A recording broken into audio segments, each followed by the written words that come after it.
6 বছর ধরে বিছানায় বন্দী নাফিসের জীবন। স্বপ্ন ছিল চিকিৎসক হওয়ার, কিন্তু নিজেই এখন সুচিকিৎসার অভাবে শয্যাশায়ী। সন্তানের চিকিৎসায় সর্বস্ব হারিয়ে নাফিসের পরিবার এখন অসহায়। কিডনি প্রতিস্থাপনের মতো ব্যয়বহুল চিকিৎসায় নাফিসের প্রয়োজন মানবিক সহায়তার হাত।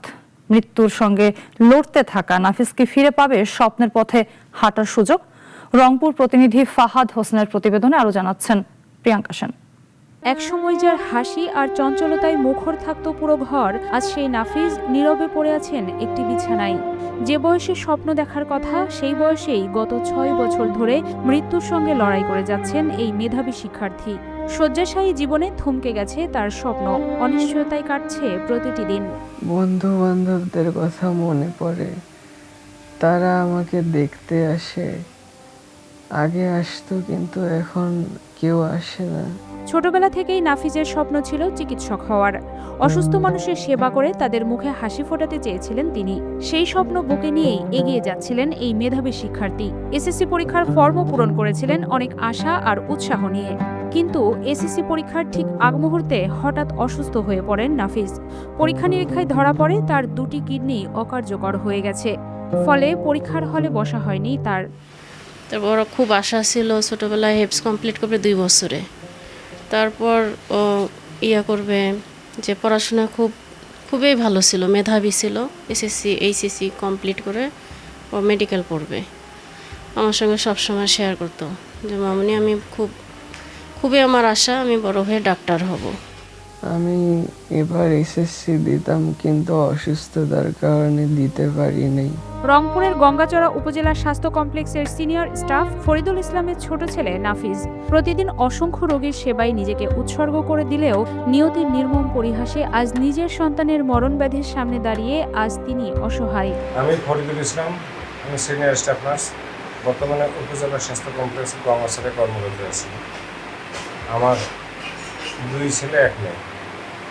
ছোটো ছেলে নাফিস, সেই 6 বছর থেকে তার চিকিৎসা চলছে। সে অনেক মেধাবী ছাত্র ছিল, আজকে সে চোখের সামনেই ঝরে যাচ্ছে।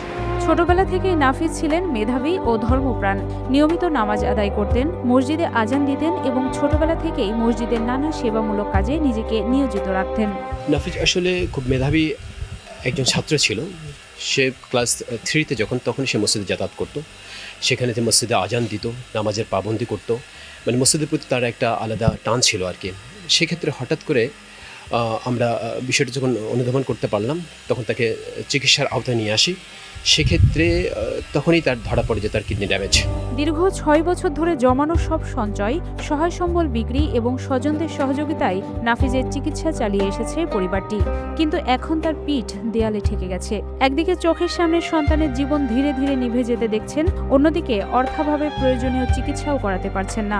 নাফিজকে বাঁচাতে নতুন করে কিডনি প্রতিস্থাপন প্রয়োজন, যার জন্য দরকার বিপুল অর্থ। আমি তো কিডনি দিতে পারতাম বাবা, কিন্তু আমার তো কিডনি চলবে না, আমার বয়স হয়ে গেছে, আমি কিভাবে কিডনি দেই? মানে ওর অবস্থা খুবই খারাপ। মা হয়ে এটা আমি সহ্য করতেই পারতেছি না। এত কষ্টকর যে প্রত্যেক মারা জানবে যে সন্তানের সামান্য জ্বর হইলে মায়ের কতটা কষ্ট হয়। সন্তানের জীবন বাঁচাতে এখন সমাজের মানবিক মানুষের সহযোগিতার আশায় তাকিয়ে আছে নাফিজের পরিবার। দীর্ঘদিনের এই কঠিন লড়াইয়ে পাশে দাঁড়াতে সমাজের বিত্তবান ব্যক্তি ও সহায়তাকারী প্রতিষ্ঠানগুলোর প্রতি আকুল আবেদন জানিয়েছেন নাফিজ ও তার পরিবার। প্রধানমন্ত্রী সহ আমাদের স্থানীয় এমপি সহ সকলের নিকট আকুল আবেদন আমার সন্তানকে সুস্থ করার জন্য আবেদন জানাচ্ছি। এখন আপনাদের সবার কাছে, দেশবাসী এবং মাননীয় প্রধানমন্ত্রী সবার কাছে আমার বিশেষ অনুরোধ, আমার সন্তানের সুস্থতার জন্য